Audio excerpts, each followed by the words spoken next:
to Rand Park in Keokuk, Iowa. I filmed this earlier today and I had some audio issues, so I'm just going to talk over the top of this. This is typically our starting hole. This is hole number 2. There's more parking down here than up at hole 1. So hole 1, we swing it out over the road, which on or over is out of bounds.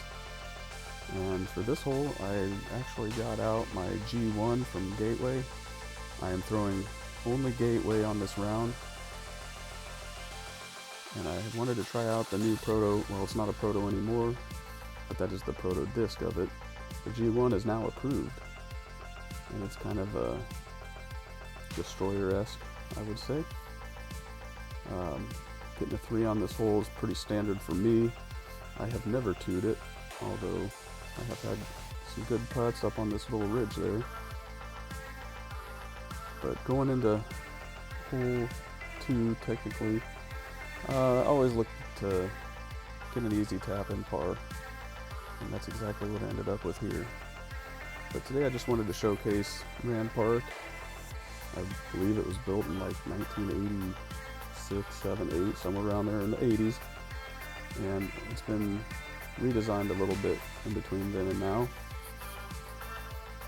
But hole 2 here, I threw a journey on a forehand. I'm trying to figure out what to throw forehand, and it went about 80 feet. I hit the tree. So here's an upshot. The wind was kind of picking up from left to right, and on that tree up there, just to the left of it, you can see the basket. Using the element, color glow element here, just kind of a low shot to get under the right side of that tree, just like that. Kind of popped up on its skip, but still had a decent putt for a par coming up. Just inside circle 1, kind of a bad angle here. Still trying to figure out the zoom on this camera as well. And I started out putting with the Warlock this round. I have not used that disc yet. It's a little wider than the Wizard I'm used to, which is what I'm throwing here to tee off on hole 4. That is a 3S, but it's definitely a little more rubbery than the normal 3S. I pulled that one wide just a little bit, but it finished pretty good. This is a short technical, and it's one of those that you just want to get. It's only 180 feet. Left myself inside the circle here.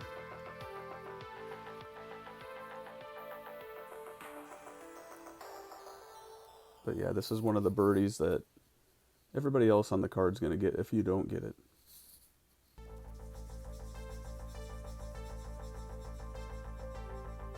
Which I got.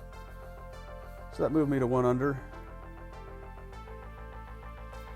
And really I'm just looking to stay under par since I'm going without my main drivers I normally use. So this is hole 5, and that basket is kind of a gap hit. Like that wind was coming at a headwind there, and the element just never fought back out of it. It had the perfect distance, just faded over to the right. And left myself with a 50-footer, threw it under the basket to tap in for my par. Which that's another one that you kind of kick yourself if you don't birdie. Any of those that are 250 and under at this course, you feel you can get any time. This one is a little more difficult. You got trees on the right and left, so you kind of got to gut shot something, and it's up a hill. I was throwing my spear here, and I did not get that flipped up all the way, and the wind beat it down. And this is usually the bailout area if I don't get enough snap on it. And this is just inside circle 2.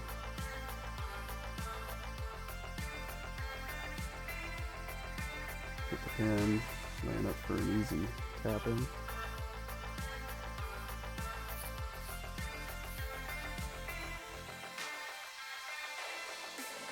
This is now hole 7, and this is a wide open hole, and you feel like you're really losing one to the field if you do not get this one, because it has nothing guarding it. Maybe that tree on the right if you throw it out there wide for a hyzer. But I like to flex one down. And I was using the Diablo here on this hole. I'm really liking the Diablo. I'm getting my distance dialed in and my touch with it, and that one I actually almost aced it. As you can see, it was just past the basket and it crossed right in front of it.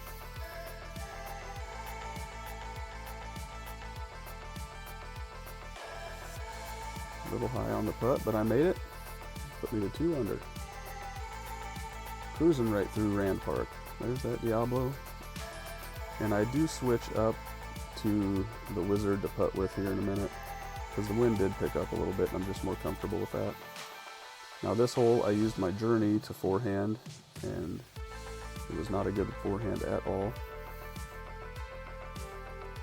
And typically that's where you end up with a bad forehand, is off to the right in those trees. It's really just a prayer to throw up and in. Otherwise you're looking at a pretty standard par here. I do like the forehand route the best on this hole, although sometimes I will throw a backhand Anheuser. But it's uphill all the way, so it plays a little further than the 290 it shows. But a stress-free par. Would have liked to have had a birdie there.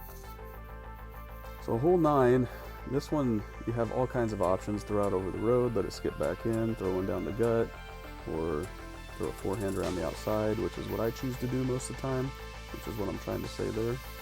I'm using the G1 here, first time forehanding it, and I wanted to see exactly how well it would work. There was kind of a headwind here. So that dark tree just to the middle right of the screen, the basket is right in front of that. So there is a good forehand gap along the left side if you keep it low.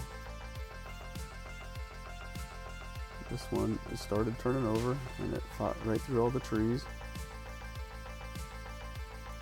It got up a little high, so it did lose just a little bit of distance, but that headwind kept it up, and I landed right there on the concrete, about 20 feet in front of the basket. So I am loving that G1 for backhands and forehands. Just have to use it a little more so I can know how hard I can really turn on it.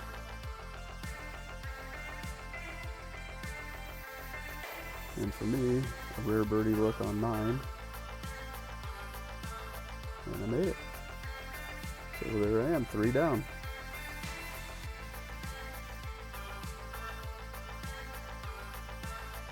There's several gateway discs that I really enjoy throwing. Of course, the Wizard I like throwing off the tee on this hole, hole 10. This is just under 200 feet, and it sits down in the valley, and that one you've seen it cross the screen on the left. The wind was pushing right to left, and I let that one get away from me, so that was a bad drive. But I'm really liking the Wizard.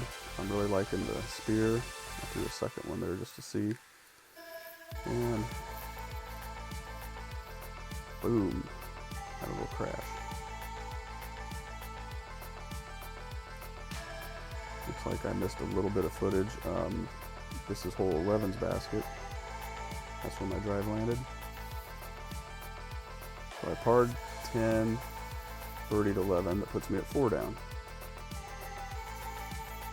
Here's hole 12, uphill, and there is a backhand line through the trees on the right, but most people opt for the forehand. There's the basket there I was kind of pointing at. It's back in between those trees, and it plays 290 uphill all the way, so about 3 1/4 full pull.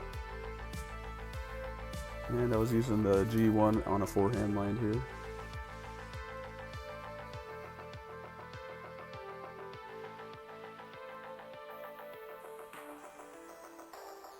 There it goes. And it just clipped that branch there, but did not slow it down at all. And that is about 8 feet away from the basket. So all in all, that G1 is really coming around in my bag. I love the feel of that disc. I usually forehand destroyers, and that G1 is a very good replacement for it. Hole 13. This can be a tricky hole. There's out of bounds all along the right. There's a road that goes around. There's the basket. It's sitting down kind of on a hillside down there. I throw the Apache here, but that Apache is a lightweight Apache, and it's the only one I have. If there's no wind, I can generally get that thing to fly really well. Hit the tree on the turnover. I'm approaching with my wizard there. And that got me down to a makeable putt inside of circle 1.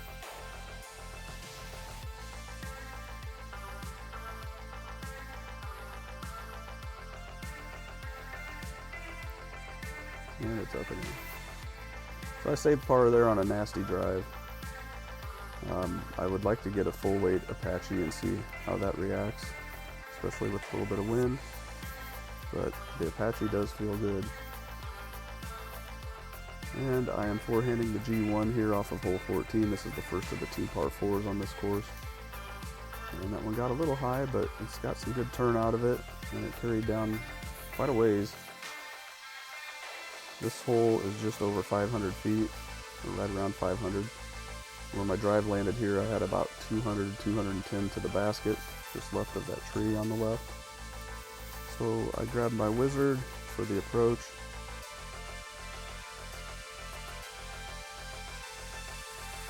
I do like throwing the wizard for anything about 250 and in. There it is. A little bit of hookup at the end. Again, that wind played a little bit of tricks, but I got inside the circle. Have a nice looking putt for a par. A little zoomed in on the camera here, but there's the putt and it's in. So that got me to 5 under on this round. And yeah, it's kind of wet and muddy there. I got a little mud on my shoe. And I slipped a little bit because of that mud and pulled that sucker left, but I did get some good finish out of it. Ended up in kind of a typical backhand bailout area, but that forehand pulled it all the way to the left. So there I was using the element, flipped it up and over, and it gave me a look at getting a birdie on the tougher of the 2 par 4s. I like staying to the left on that because that road is out of bounds all the way down the right side. So again, I'm zoomed in on this camera. I was sitting about 35 feet just outside of circle 1. A little bit of a tailwind here. And the out of bounds is pretty close behind this basket, so running this is a tough one. And I doinked it. Doinked that putt, but an easy tap in for a par. So on the 2 par 4s, I went 1 under on them. I'm okay with that.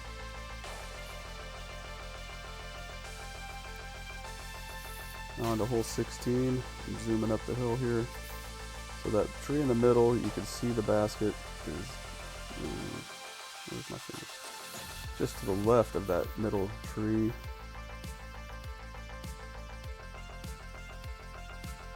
There I threw my other spear that seemed to be more stable, but on that throw it definitely was not. Had about a 60 footer. Really overcooked that into a headwind. And now I'm sitting with a circle's edge putt to save par. It's a little bit of a tailwind. Mad at myself. And right over the top. Tap in bogey. So I'm back to 4 under. Hole 17. This is a very well designed hole. You got trees on the right part of the fairway that make you throw either a backhand turnover or a forehand shot. I opted for the forehand here, and I kind of cooked this one pretty low. And it left me with about 80-90 feet up to the basket. I'm down by the creek, been there before, just trying to manage a par, and there's the par putt.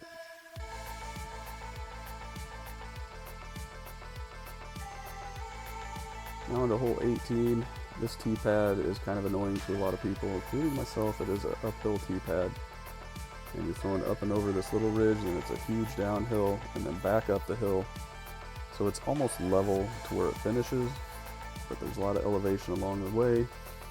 I typically throw a forehand and flex it around. The wind was picking up quite a bit here, and I tried to put a little something extra on it, and you'll see this forehand turns into a forehand roller. And I'm using the G1 again here.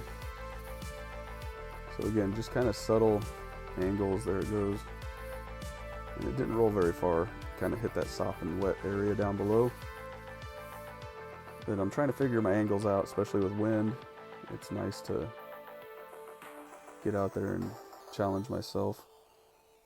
And there's my upshot. I threw the blade there. I had about 180 and had to go out and around a tree, kind of on a zoom there. And it started to tip, caught that one. So the blade got me to about 20 feet, tap in for a par.